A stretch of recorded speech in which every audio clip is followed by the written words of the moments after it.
We know that there are a lot of different things you could be doing with your evening, and we appreciate that you are spending it with us. We are in full-on spring cicada season here in Washington, D.C. Things are starting to get nice. It feels like, we're super fortunate because the burden of COVID is starting to lift here. I know that our community is global, and so there are people who do not have that luxury. So we're still with you if you're, still affected, but we really are just glad to see you all. We're really super, super happy to have our featured speaker tonight because we are starting to bring together the worlds. And we're really talking not only about Power BI and the Power Platform as a product, as we usually do, but we're kind of, I don't want to say branching out because this should be a part of what we do in Power BI, but we're changing our focus a little bit. And I think as Steve goes into his talk, you'll see why. But that was the world's longest welcome. So thanks, everybody. We're glad you're here.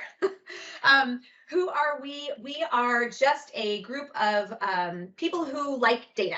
Let me rephrase that. People who love data. And this is a volunteer-run group. We have Rocio, Z, Gian, and myself who are running the group, just coordinating, making sure that we get a chance to meet every month. And we want to make sure that every single person who joins feels welcome. So if you have a question during the presentation, whether it's something we're talking about or when Steve is talking, feel free to write your question in the chat. The facilitators will make sure that we jot things down and we can raise them for discussion at the end. So feel free to speak up. We are a part of a wider community, and it is a product-specific community. It's the Power BI community, and we're actually underneath a larger umbrella, which is the Power Platform community. And what I wanted to just quickly mention is that, and we talked about this a couple months ago, but Power BI user groups used to be run by a third-party company, and they've now been shifted over to being run by Microsoft. So I just wanted to give you a little tour of kind of what this new site looks like. Now, as everyone knows, we currently use Meetup. That's how you all found us. So we will continue to use Meetup until everything is ironed out with this new community. But what you can see is that we do have a page here, and you'll be able to find our meetings and our content. Previously, when we were organizing just using Meetup, we didn't have a way to store files and it wasn't as organized. So hopefully moving forward, this will be something that we will use. So there's nothing that anyone needs to do right now. I just wanted to show you all that because it is coming down the line. Sorry, trying to get the link into the chat there. I got you, Shannon. Thank you. All right, so that's it. That's us. We always start by talking about what is the Power Platform. So if you are a data viz person and you're just joining us for the first time, we focus really on a family of products, and that is called Microsoft's Power Platform. And according to Microsoft, this is their low-code or no-code development platform that consists of a few different tools. So Power Apps is their kind of web application or mobile application development. So you can use that to collect your data. Power Automate is all workflow and process automation. It's super duper cool. If you want to try it, I highly recommend. Power Virtual Agents is their kind of chatbot feature, and you can build it again with low or no code. And then where everything comes to the users, and what I love, of course, is Power BI. And this is where we get to take all of that information and put it in front of our users and hopefully tell a nice little story with our data. So I want to just pause for a moment, and I didn't get anything ahead of time this week. So I'd just love for you to come off mute if you have any job opportunities that you'd like to promote. Yep. Hey, Shannon. Hey. This is I have 3 openings within my company. So we're looking for one of a portal developer who's familiar or worked with Microsoft Dynamics portal or the Power Apps portal. So someone who can customize it to meet a certain kind of web application needs. The other 2 roles is related to Power BI. One is for a Power BI contractor who can develop Power BI reports, consolidate data set, etc. The last role is a full-time position. This is for a manager who will be managing kind of a team working on Power BI related reports. So if you get anyone interested in, just feel free to ping me after the call. Excellent. Thank you. That's super exciting. 3 roles that are totally exactly related to what this group is. Is there anyone else that is hiring that wants to make any announcements?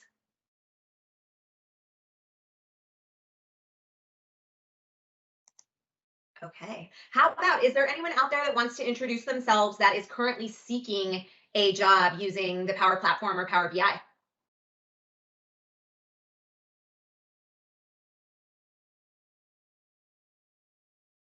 Okay. It's a little bit scary sometimes to take yourself off mute. So if you want to introduce yourself in the chat, or if you want to put your contact information in the chat, whether you're hiring or want to be hired, please feel free. Alrighty, so the next thing I wanted to run through is upcoming events. I am not going to read through this slide, but I will drop the links to all of these in the chat. We've of course got our local user groups that are coming up in June. And then we have a couple of virtual groups that are coming up as well. The one that I wanted to shout out right now is the M365 Chicago event. It's a full day event. And it is free. So if anyone is interested in that, I will drop the link in the chat. I also wanted to show everyone there is a virtual user group calendar that Kevin Arnold has put together. He runs the Dallas Fort Worth user group. He's super active in the community.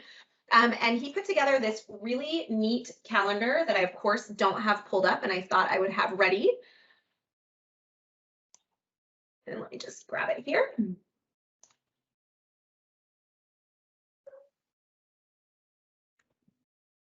So what this calendar is he scrapes all of the Power BI user groups that are coming up. And so you are able to just navigate through. You can click through and see what's coming up in your area where you may or may not want to attend. I don't think my internet has ever been this slow. And while this is pulling up, Will just drop something into the chat. So Will, do you want to come off mute and talk a little bit about your next meeting? Absolutely. So DataViz DC has our monthly meetup on June 10th. It's going to be a more social event. It's going to be DataViz Trivia. We should have some small presentations as well. We're tool agnostic, a fun group of people who just like DataViz.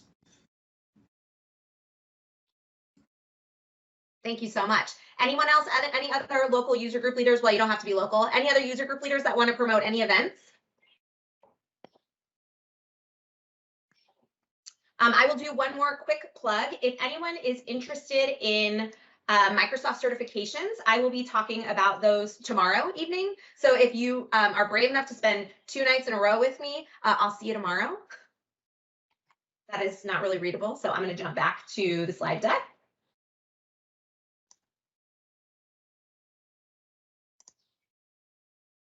All right, and this is the point where I get to stop fighting with my computer and hand it over. So I'm going to just do a quick introduction, Steve, and hopefully you will also introduce yourself because I'm sure I'm not going to be able to cover it all.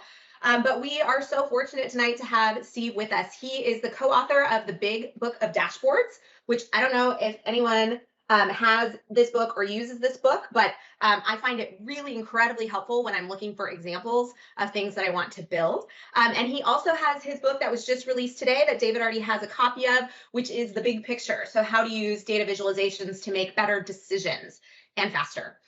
Steve has worked with a lot of large corporations to help them understand and visualize their data. He's also a teacher and he's taught thousands of people in marketing words. I'm hearing an echo. There we go. Thank you. To help people understand their data. And then the fun fact about Steve that I loved learning is when he's not helping people visualize data, he leads an R&B band called The Top Shelf. So there we have it. I am going to now hand it over, Steve. I'm going to stop sharing my screen and I would love for you to tell us a little bit more about yourself and then take it away. How to get your organization to value data visualization and you.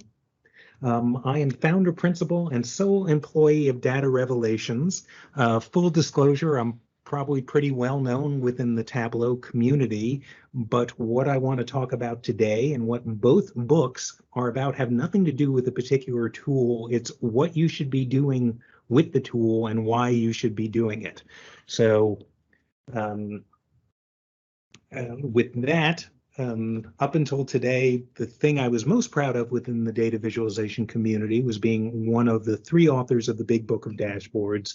And released today is a new book called The Big Picture, How to Use Data Visualization to Make Better Decisions Faster.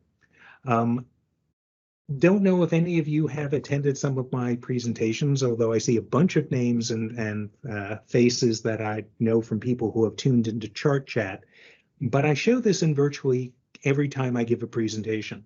And that is, you are encouraged to disagree. Good things happen when we debate these things, discuss them. So if I'm saying something which is, wait a minute, my experience hasn't been that, or I don't think that's right, by all means, bring it up. Indicate that, hey, you're full of whatever. Probably not in the middle of the presentation, but later on we'll have some time for Q&A. You can unmute yourself, show yourself, and let's debate these things. Good things happen when we discuss this stuff.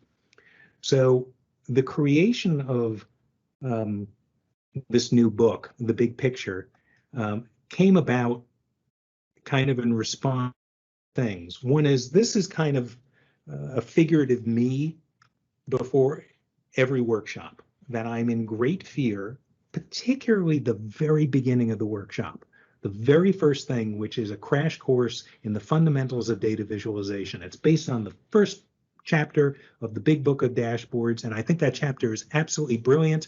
And I can say that without coming off like a complete jerk, because I wrote virtually none of that chapter. It's mostly Jeff and Andy. But I think to myself, well, wait a second, doesn't everybody already know this stuff?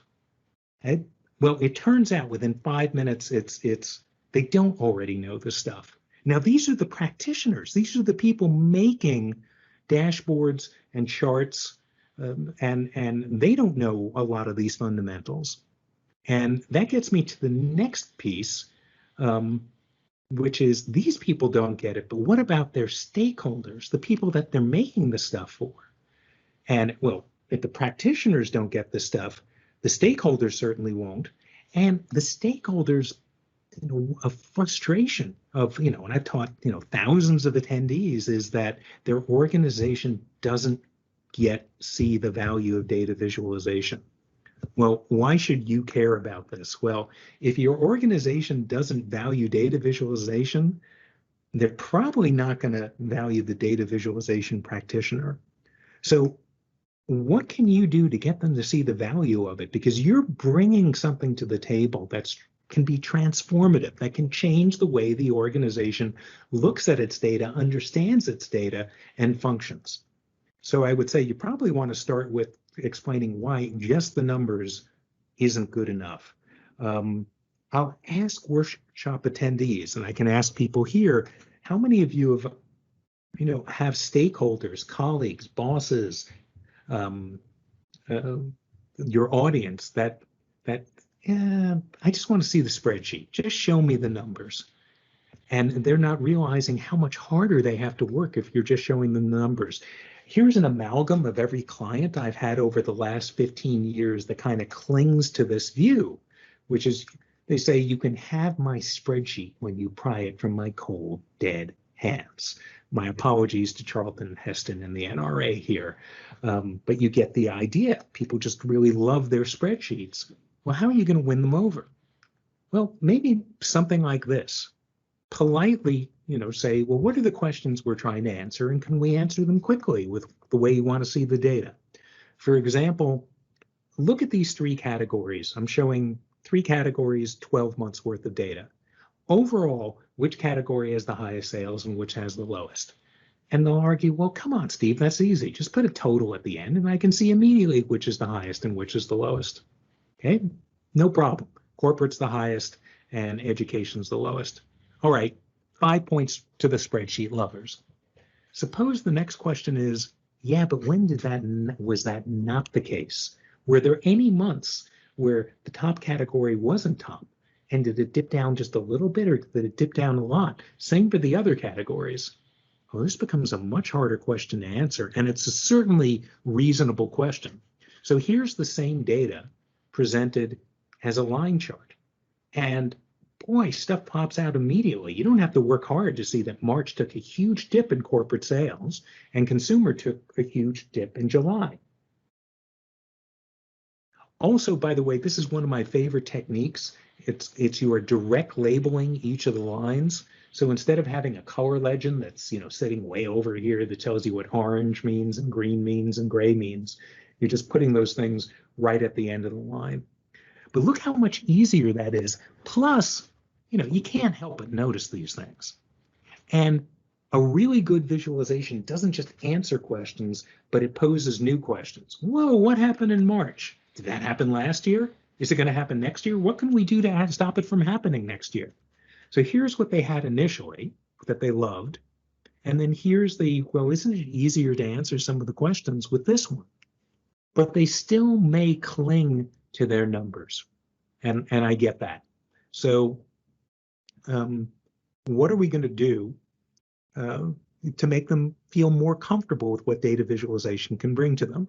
So I want to introduce the highlight table, or as I call it, the gateway drug to data visualization. And by the way, the tool that I kind of grew up within data visualization using calls it a highlight table. Excel, it's called conditional formatting. In any case, have a look at this spreadsheet, this crosstab for a minute. And suppose you wanted to know, so what I've got here are 4 different regions and 17 different product subcategories. Which combination of product subcategory and region is the most profitable and which is the least? Now, you may be great at this, but you're scanning sequentially through all the numbers and you're trying to remember, oh, that one has a parentheses on it. Oh, there's another one with a parentheses.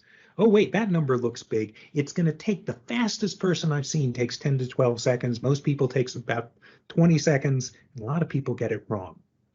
In any case, here are the correct answers. Tables in the East is the lowest profit and office machines in the South is the highest. Well, how could we make this be an instant read and add value to it, which is I'm going to show you more than just those 2 things. Try this. You can't help but see the dark orange and the dark blue. And I'm using these colors not just because I'm a New York Mets fan, by the way. There's a good reason to avoid red and green, or at least classic traffic light red and green. And that is roughly 1 out of 10 men suffer from red-green color vision deficiency. In any case, even from the back of the room, even without seeing the number, you can see, ooh, that's one extreme. That's another extreme going in the opposite direction. I can also see the tables overall is doing really poorly, except here, and that binders and accessories is doing really well. Something you couldn't just tell from a table full of numbers, no matter how good you were. All right, let's see another. Now maybe you've won this person over to data visualization going beyond just a bunch of numbers. And here is a data visualization showing technical support calls by hour and day of week. By the way, if time permits, I'm going to tell you the real story behind this data set.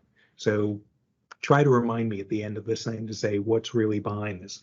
But you can probably see a bunch of things pop out, which is, ooh, yeah, I can see there's a lot of activity here, not a lot of activity there. And yeah, Thursday at noon looks like it's the most active time for technical support calls. Great. Look how easy it was to see that. Suppose someone now asks, what day of the week had the most calls? What day of the week had the fewest calls? What hour of the day had the most calls? What hour of the day had the fewest calls? Oh, I can't tell that. Well, you can if we add this marginal histogram, these bar charts around the edges. And it's super easy to see what had the most, what had the least, and by how much. So let's go back to the person who says, well, wait, can't you just have put numbers in there? Here, I put the totals along the columns and the rows here. But now you got the same problem that you had before. You're scanning sequentially.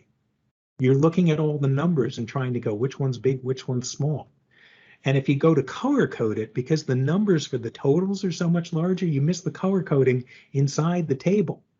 But it's more than just the color coding that you get from when you're comparing the length of bars. Let's just focus on 10 a.m. and 11 a.m., right? And just on the color coding. I can see that 11 a.m. is about twice as big as 10 a.m. How can I see that? Because there are numbers there, and in my head, I can see 1376 is about twice as big as 672. Look at what happens when you take the number away.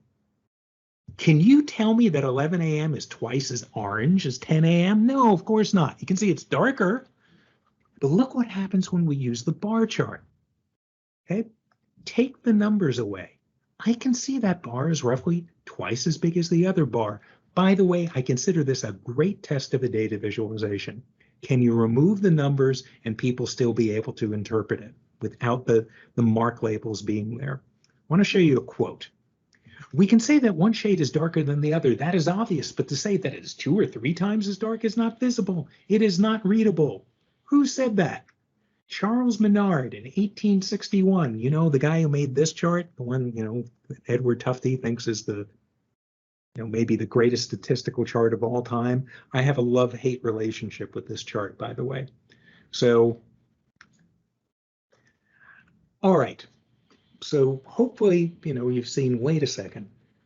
I can move beyond just numbers. I can add color, bar length. The other thing I would say is the practitioner and the consumer of the chart should be hankering for what I'm about to show you, something that makes dashboards absolutely irresistible and will change behavior. It's when you make the dashboard about the person. Wherever possible, if you can insert the audience into the dashboard, they're going to become fascinated with the dashboard. Some people think, I really have to make this really exotic, cool looking thing. No, if you make it about your audience and come up with a good way to do it, they will love you. Let me give you an example of this. Here is a histogram showing the age distribution of people in the United States as of 2019. The way to read this thing is newborn, 0 years old over here, there are roughly 3.7 million of them. 30-year-olds, there are roughly 4.8 million of them. And, you know, whoa, what happened over here? You know, suddenly this big thing dropping off between 72 and 73. And what's that about? I find this fascinating. My friends and family, find it kind of boring. But if you make something like this, which is an interactive dashboard, and where you say, hey, select the bar that's your age, and you see how much older or younger you are than other people, it becomes magnetic. You put your age in, you put your partner in, your parents, your kids, in my case, my much older brother in, and suddenly this data comes to life. By the way, if you're curious about, hey, you know, what happened here, it's not suddenly people dying. It's suddenly a lot more people were born as of 1946. This is the cusp of the baby boom generation. So that's why that's happening over there.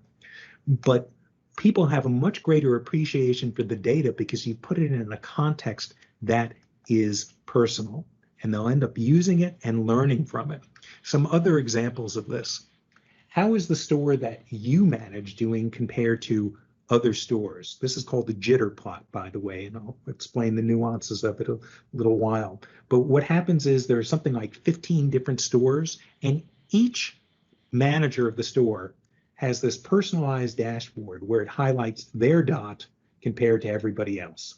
Now, the director or VP knows who everybody's dot is, but me, I can only see, I don't know who those good dots are. I can just see, well, my dot's kind of crappy.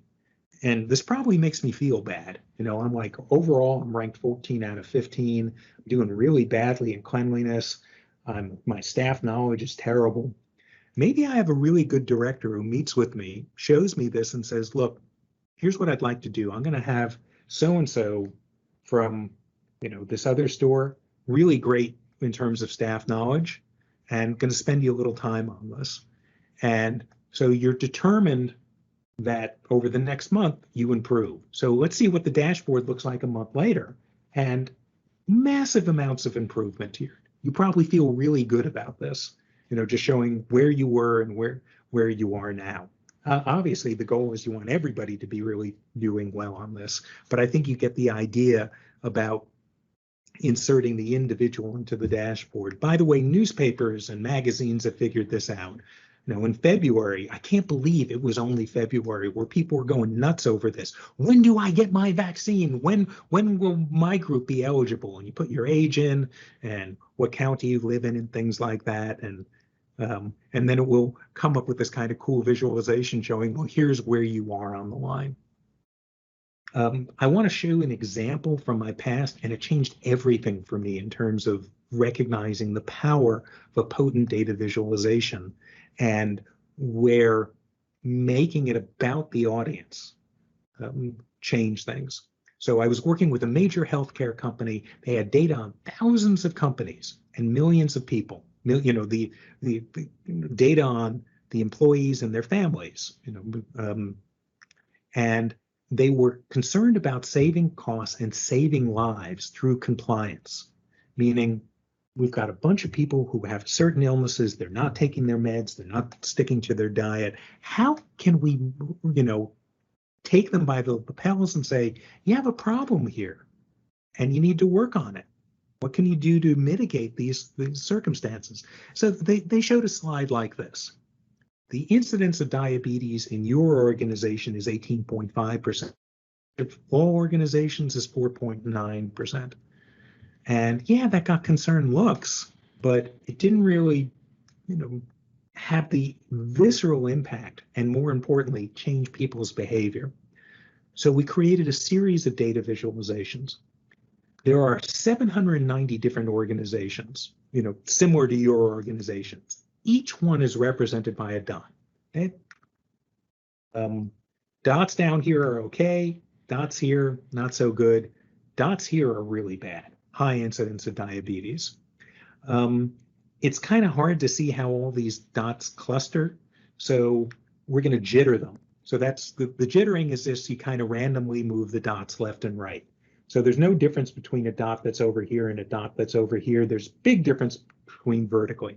But you can see there aren't a whole lot of dots at the top. Most of them are clustering down here. Okay, here's a demarcation point. You're above this line, you are in the bottom 1% in terms of there being an incidence of diabetes. We're going to show you where your organization is. Here's you versus the 790 companies like yours. And the impact was palpable. People really could feel this for the first time. They kind of got it in a sense that hit them in the gut. And that's had a profound effect on me since it happened. I was so excited to have created something that got someone to look at things differently. I was determined, well, I want to do that again and again and again. All right, so part of this is, what do you, the data practitioner, can you do to drive adoption in your organization? Well, I want to discuss how to win a data visualization argument. You're going to get some bad ideas, and how do you win this without coming off like a jerk? So I'm going to show you some examples. Bar charts are boring. Use pack bubbles instead. This dashboard isn't colorful enough. Please use more colors. Everybody knows what red and green mean. Use red and green. Pie charts are great, and donut charts are even better. This icon that you see here, it's called the scaredy cat. And that's how in the big picture I designate, this is a chart you probably shouldn't be making. So if you're just skimming through something and you go, is that a good chart or a bad chart? It's a bad chart, meaning it's either leaving something on the table or it might be, in fact, be misleading. So are you prepared to address these things? So I want to introduce you to one of my favorite characters from a book I read to my kids. This is from a book called Hooray for Wadney Wet. It didn't exist when I was a kid, but my kids really like this. And it was a rodent who had a speech impediment. He was made fun of by all the other rodents in the class, but he becomes the hero of the story when he deals with this transfer student named Camilla Capybara. Why am I bothering you with this? Because I don't want you to be like Camilla. Because you're the data visualization pundit. You're the expert. I'm bigger than any of you, I'm meaner than any of you, and I'm smarter than any of you. So there. That's not going to go over well. How can you help your colleagues, your boss, your stakeholders see that maybe the way that you want to present the data is a good way? So let's go through item number 1. Bar charts are boring. Use packed bubbles instead. And what I'm getting at is, hey, someone goes, hey, that's really boring. Why don't you do something like this? Yeah, that's really cool. Look how interesting that is. That's really going to grab people's attention. No doubt about it. The thing on the right looks way more visually arresting. But is it going to help you answer any questions about your data? What's second from the top? What's third from the bottom? And what I want to drive home is the reason that one of the reasons we see so many bar charts is that without training, without any special knowledge, humans are just inherently good at being able to estimate the length of bars, and they're crappy at trying to judge the area of circles. So I'm going to ask you to try to do this. Right now, I want you to go to bigpic.me/estimate and try this. Try to guess the size of the green circle and try to guess the length of the blue bar compared to, a reference bar in a reference circle. I'll give you 25, 30 seconds. Do not spend a lot of time on this. Back in my head, I hear the Jeopardy theme going. If I really had my act together, I'd download the theme and have it playing behind the slide. I could sing it for you. It's in, you don't need to. It's now stuck in everybody's head. Here, and when we're done with that, when you've gotten that out of your head, think of Baby Shark. Oh, what did I do that for? That was a cruel move on my part. So bigpic.me/estimate. Do your best on this. Give you another few seconds. Then we're going to see the results as of earlier today. And then we'll see. I'm not quite going to be able to just show this group and see how you did. I only have it that I can see like stuff that were added today, but it's kind of cool to look at this. So let me do the reveal on this, which is as of earlier today. Here are the results. And they're kind of really eye-opening with this. Only 30, so the correct size of the circle is 50. Only 39% of respondents got this right. But also, look at the guesses. They're all over the place. More people got it wrong, and most people overestimated it. Look at the circle. Not the circle, excuse me, the bar. Almost twice as many got it right. And you don't have nearly the distribution of guesses that are here.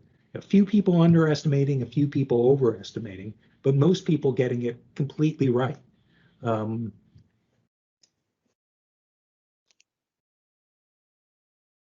Yeah, I know I'm showing this other tool. Sorry. Let's just see if we got any more responses here and just look at this group. Okay, it looks like we got about another 12 responses. Unfortunately, I can only see today's group, so you may be crushing it. But this is pretty similar to what I saw earlier. This group's a little better. You brought this up. It was a little bit lower, so bravo for getting the circles right. But if you look overall, 95% of the people find getting the circle harder.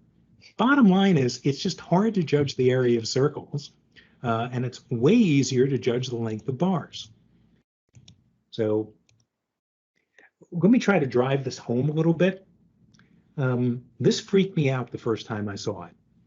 I was used to putting a big circle next to a small circle. I had never done this concentric circle thing. This comes from Professor Matthew Kay, who is a professor at the University of Michigan, and showed it at a presentation conference called Tapestry. And he asked people, all of whom were data visualization people, to guess what percentage of the bigger circle is the smaller circle. He said, look, you all know looking at this, let's change that. What do you think most people would guess? Look, I'm looking at this now. I've shown this 152 times. I think the smaller circle is about 3/4 the size of the bigger circle, but I know it's 50%. The smaller circle is 50% of the big circle. By the way, that doesn't mean don't use circles. Circles bad, bars good. Circles can be great. Put them on a map, super helpful. They're just not very good for making accurate comparisons. Now, that said, if you get pushback and someone says, hey, bars are boring or they're not visually appealing, no reason why you can't use a Cleveland dot plot, also often called the dot plot, or maybe a lollipop chart. Both of these are fine alternatives, and they play into what people do well, judging length or positioning from a common baseline. All right, let's take on the next. You get this request, and someone says, hey, this is really boring. It's just like gray with a couple little, red dots on it. It should be more colorful. And my colleagues on writing the big book of dashboards, we are all in violent agreement about this. The number one infraction in data visualization is the misuse of color. And here is every way that you can use color in data visualization: categorical, sequential, diverging, highlight, and alert. And Jeff and I joke, Jeff Schaefer, one of my authors on the first book, joke that if you understand this, you understand everything there is to use color in data visualization, which I think is tantamount to saying, and if you understand this, this is everything you need to be able to compose music.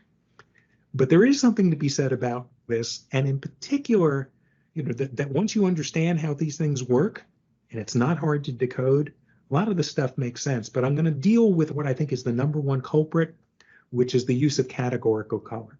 Hey, I've got 34 different countries here. I'll have a different color for each one. Well, how is that helping you understand anything? It's just, it doesn't. So I want to show you something that I did, and just imagine the setting. I'm doing a presentation for 1,000 people. This is the first time I'm trying this. And I tell people, I'm going to ask you what you conclude from the following chart. But I break the audience into half. I say, everybody from this part of the room over to this side, close your eyes. Everybody else, leave your eyes open. I'm going to show you something for 5 seconds. So let me show you what I showed the first group. 1, 2, 3, 4, 5. Okay, got it? Then I reverse it, had your eyes open, close them, had them close, open them. And I show the next group this. 1, 2, 3, 4, 5. Okay, I'll ask the first group. First group, did you notice anything? Anybody reach a conclusion? Hoping that they'll see the thing that I thought was obvious. And usually someone, I've now done this, 20 times. Someone will say what I desperately want them to say, which is rentals on weekends were less. Rentals on weekends, Friday and Saturday, were less. I'll ask first group, how many of you saw that? 80% of the hands go up. Second group, I'll ask them, how many of you saw that? Very few hands go up. So what conclusion can we reach? Well, clearly the first group is way more intelligent than the second group. No, then I do the reveal and show them what they each saw. On the left, you can't help but notice that there's these two things that have a different color. I guess I should focus on that. Oh, those bars are shorter. On the right, color isn't telling you anything. You have to fight color to come to a conclusion. By the way, I would argue if you're doing a curated presentation and you want to make sure people don't miss Saturday and Sunday, maybe do something like this. But the sparing and purposeful use of color can make all the difference in drawing attention to something that's important to your audience. And the last item I want to discuss is pie charts are great and donut charts are even better. So pie charts are really reviled within data visualization. And there's a reason for that because they're often misused, but they have their place. This is not an example of their place. So we would get a scaredy cat icon. But let's say I want to just focus on tables right now. What percentage of the whole table is tables? Maybe you can get that. But let me show you one thing I can do with this to make it super easy to see the part to the whole relationship. That's where a pie chart sings. So let's just focus in on tables. And I'm going to rotate this so that it starts at midnight. And I think you can see instantly that's a little less than 25%. Amazing. The other segments are really hard to get. And by the way, that's why these measuring cups are absolutely brilliant.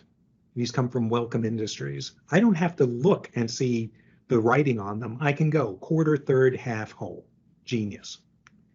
Where pie charts also become very difficult is when you're trying to compare the size of segments. Which is bigger, copiers or machines? That's tough.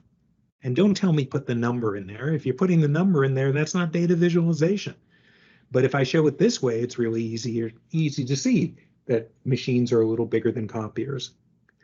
Turns out what I really like to do is marry these two things together, because the bars are great to see how much bigger is this than this, and a pie chart is great to show the part to whole relationship.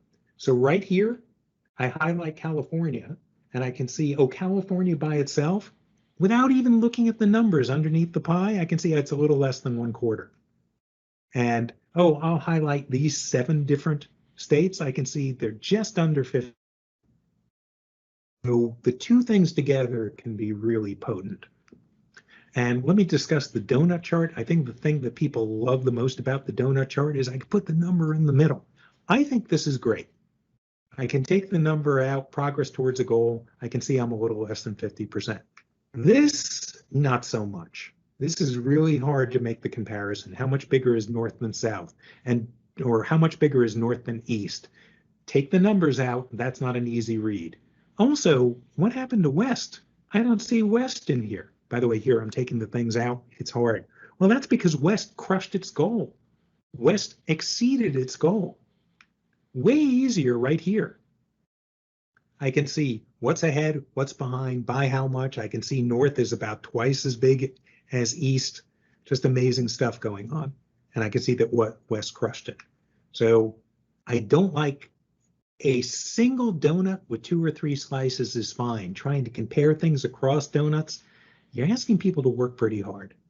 And now let's not go with the 100% of goal, but let's do the intelligent stack bar chart, where I've just got 2 different segments and I'm focusing on the part to the whole type of relationship that's here. Take a look at east and look at the things that I can glean. I can see that chairs is about twice as big as copiers. That's easy. I can also see overall tables is a little bigger than machines. Here's the same thing done as comparably sized donut charts. Useless. Looks cool. No doubt about it. There's something that's kind of visually appealing about it because it's circles and humans love circular things. But here's something that's useful, here's something that's not.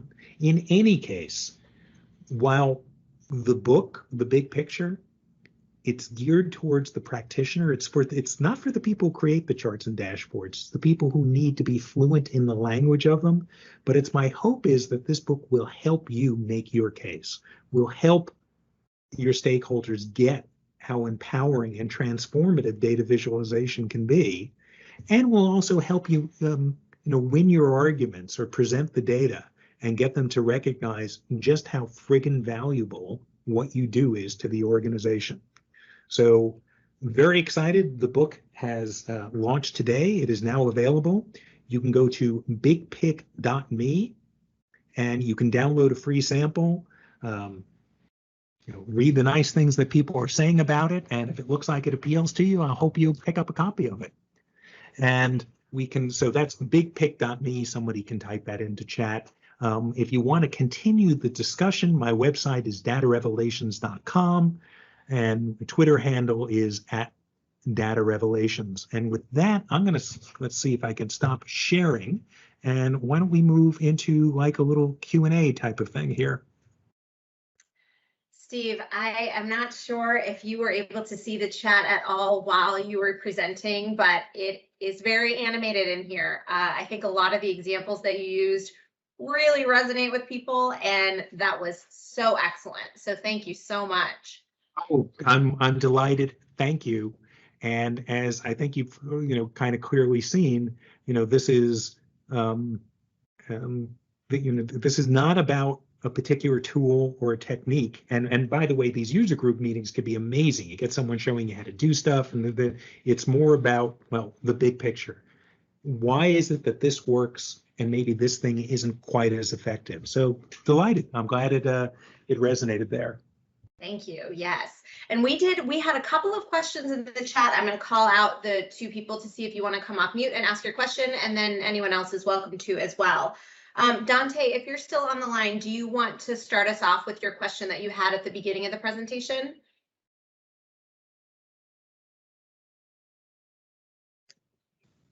Hi, how are you? Hey. Thank you first, Steve, for a great presentation. Very, informative. Open eye to see a new way to see the visualizations. My question on the chat was, which tool are you using for use your visualizations? Because sometimes on the BI tools, doesn't work in that way. It doesn't are so flexible to highlight or remark some of the bars or part of the pie charts and everything. Well, the not every tool has every capability in it.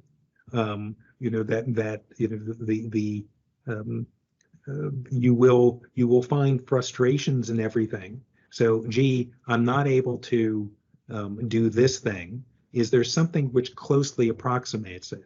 Or, hey, community, I saw somebody demonstrating this and it was ridiculously cool. You selected a bar and then I could see what part of the bar was the hole in the pie chart. Has anyone figured out how to do this in my favorite tool? Yeah, I don't want to be saying, oh, well, give up on that tool and go to this other tool. Gee, I can't quite get the same thing, but maybe I can come close. Or, hey, ask the community, is there a way to go about this? And maybe there isn't, but you come up with some type of substitute that will help the thing. Thank you. Thanks so much. I think the next question was from Andrea. Andrea, are you still with us? I am. Can you hear me? Go ahead. Yeah. Great presentation. Thank you. I was curious if you had any suggestions when people want you to use a word cloud, any other tools or graphs to use instead of those. So word clouds have their place. They're kind of cool. Here's when I think they work. When it's not important that you make an accurate comparison. Like maybe there's some word which is just enormous and everything else is really small, and you go, oh, I kind of get it. Sad is gigantic and everything else is really tiny. So you've made your point. But if it's trying to glean any type of accurate comparison, then you're really going to be flummoxed by this thing, and it's really going to stymie you, as cool and arresting as the thing is.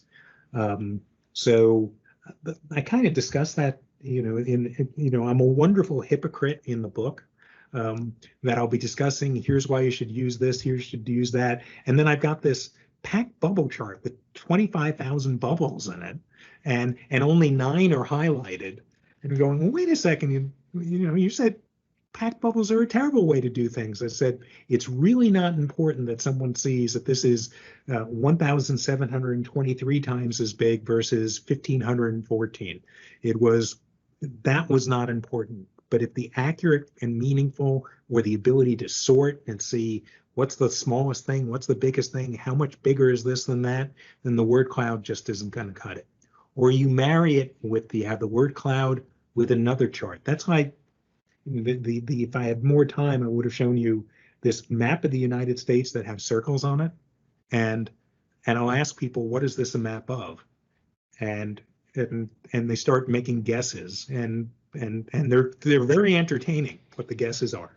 Recreational use of marijuana, startups, rainfall per capita, whatever. And I say, I have no idea what this is a map of. I made it 8 years ago. I forgot to put a title on it. But way more of it is happening here than there. But you can't make an accurate comparison. I can't see how much bigger is this blob than this blob. So I say, combine it with a bar chart. And now you've got these two things together that say, oh, I can see a lot of stuff is happening on the West Coast. Let me get exact figures on the West Coast through the bar chart.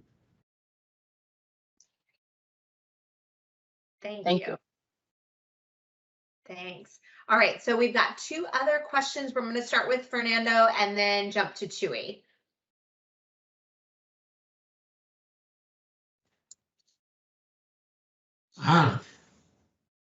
Well, can you hear me? Hey, yes you can. Good to see you. Hello.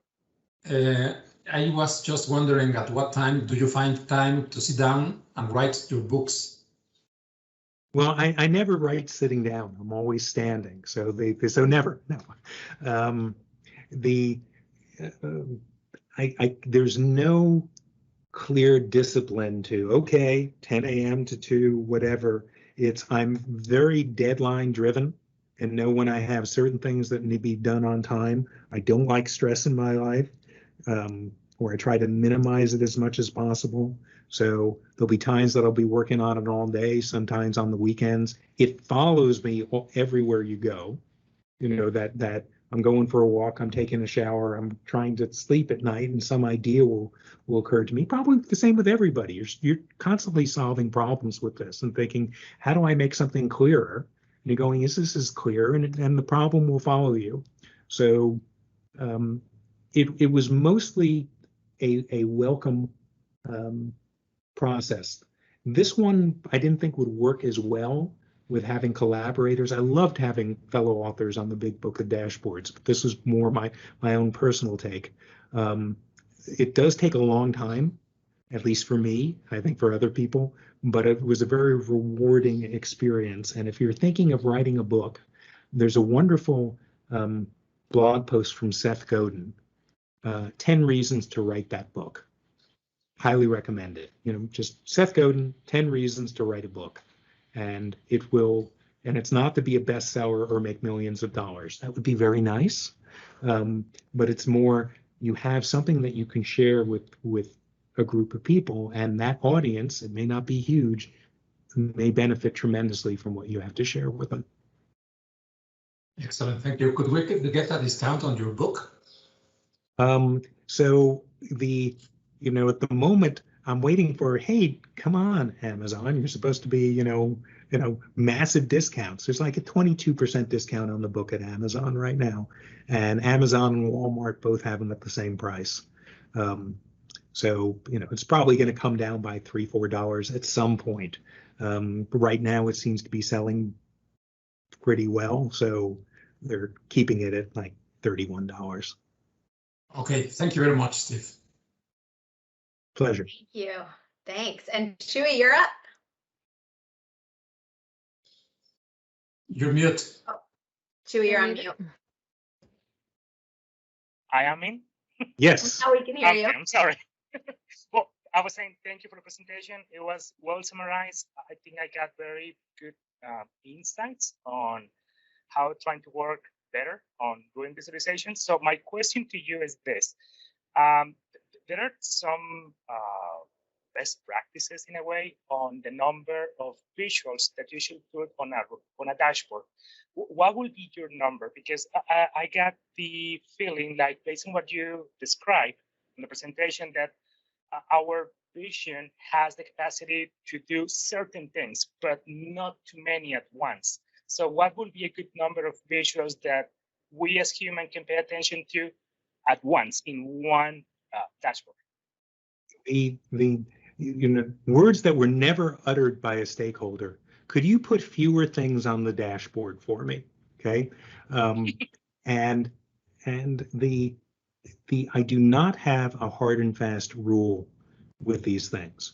It is usually, look, if we put everything on one screen, we're going to diminish certain things that are high level things that are important because they're all going to be fighting for your attention. How about we agree, if you only had a handful of things, what would they be?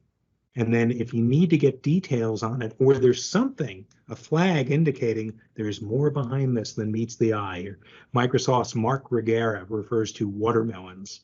What's a watermelon? Green on the outside, red on the inside. Everything looks good, but it turns out, overall you're meeting your numbers, but there are certain places, pockets of the business that are performing poorly. So this is a struggle to come up with, one with working with the stakeholder, but also figuring out, when does this thing become, this is too hard to parse. And I can't, I'm missing what's important because there are other things that are all screaming at me. So I'm sorry I don't have, anytime there are more than 4 major elements, the Viz police are going to come knocking on your door and say, you better cut it out. I just don't have quite that hard and fast recommendation.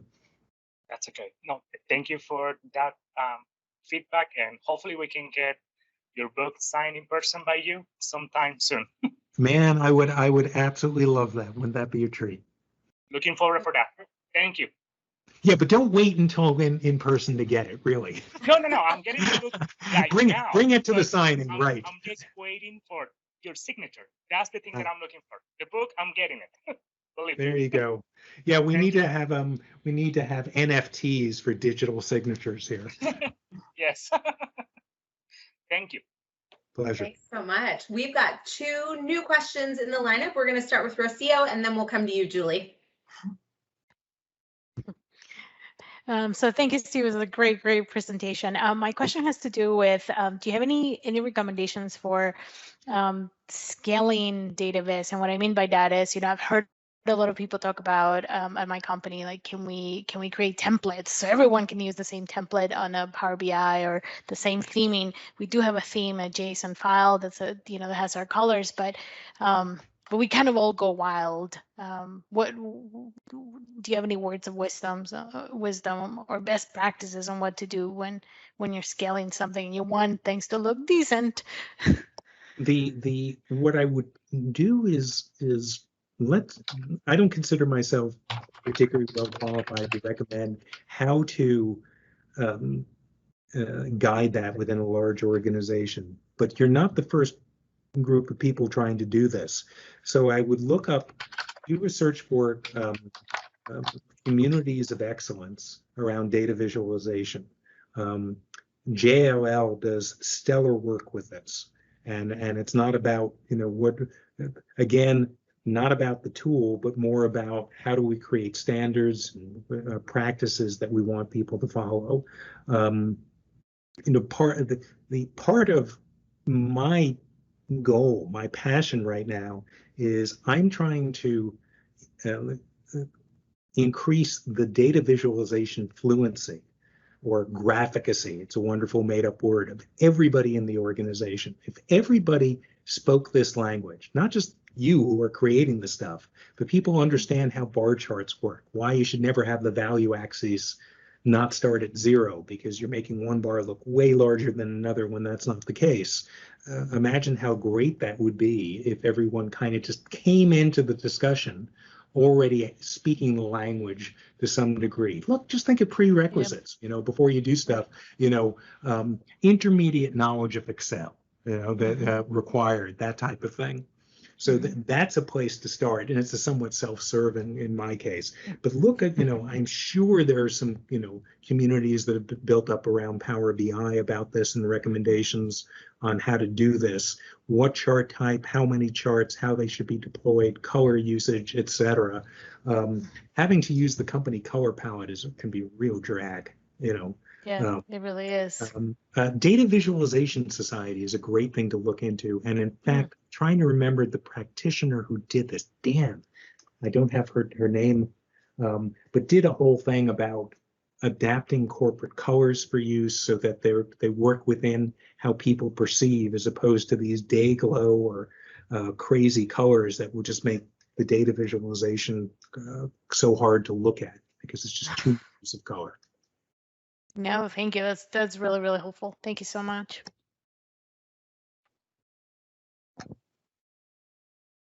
My computer.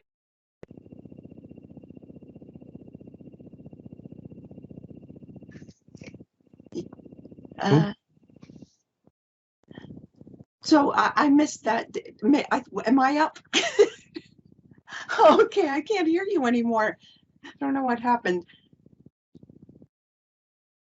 Oh, okay.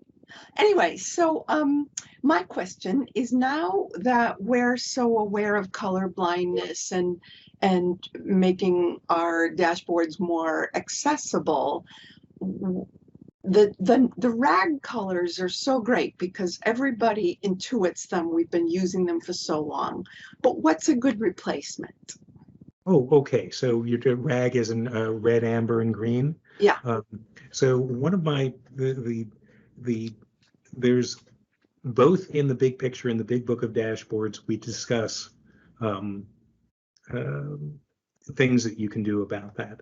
If somebody insists on red and green, you can modify the red and the green so that they are quote unquote colorblind friendly. Make the red darker, make the blue lighter, add a little bit of blue to the green, and suddenly these things that looked identical now speak differently, but they still read as traffic light colors. So big picture, big book of dashboards, here's the color palette to use, etc. I prefer, the classic colorblind friendly palette that uses blues and oranges. It's just people will go, well, wait a second, but no one knows what that means, and everyone knows what red and green means. Well, does everybody know what red and green means? Red can mean and green mean the exact opposite in the stock market in China.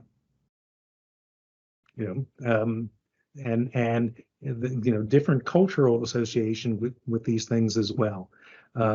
So I would say if there's an insistence on using that, the other really stealthy thing that a workshop attendee told me that she did is she couldn't stand the way that, one more thing that you can do. I'll see these spreadsheets, which are just seas of red, yellow, and green. And if you just get rid of the green and the yellow and just highlight the red, it is so much easier to look at. It's like, why? Or just do the green, just do the yellow and the red. Assume everything else is good. What you really want to focus on is where there's a problem. So these massive spreadsheets that are seas of colors, just make it red and maybe different shades of gray, and they become way easier to parse. Just this really brilliant thing this woman did. She changed the dashboard. Instead of red and green, she made it blue and red. So it's red and blue. And everyone went, no, don't do that. Make it red and green. We know what red and green are. We don't know what red and blue is. We hate this. Over a period of 6 months, she very slowly changed the color palette. So she kept adding a little more blue, and she very slowly changed the green. So after 6 months, the green had totally changed to blue. As far as everybody else was concerned, it was always blue. No one made a fuss about it. This woman is an evil genius. Fortunately, she's fighting for good. Reminds me of the scene in The Princess Bride when Wesley, defeats his nemesis because he developed an immunity to iocane powder over a 2-year period, to this poison. For a 6-month period, she slowly did this. No one noticed. Genius. Okay, thank you. All right. Genius, I like that. Shannon, I actually have to hop off soon. So if there's one more question, I've got time for one more. I don't see any more hands. Is there any last minute late breaker? Okay, with that, I will just, on behalf of the whole group, say a huge thank you to you, Steve, for taking the time. We know you're super busy, and we really appreciate you spending your time with us.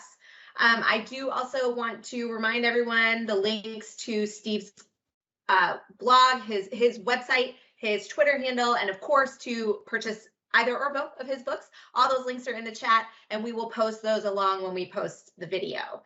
Thanks so much. Hope to see you all in person in the not too distant future. Thank you so much. Thanks for hosting. Delightful questions, and looking forward to making data visualization better. And hello, William. Good to see you, man.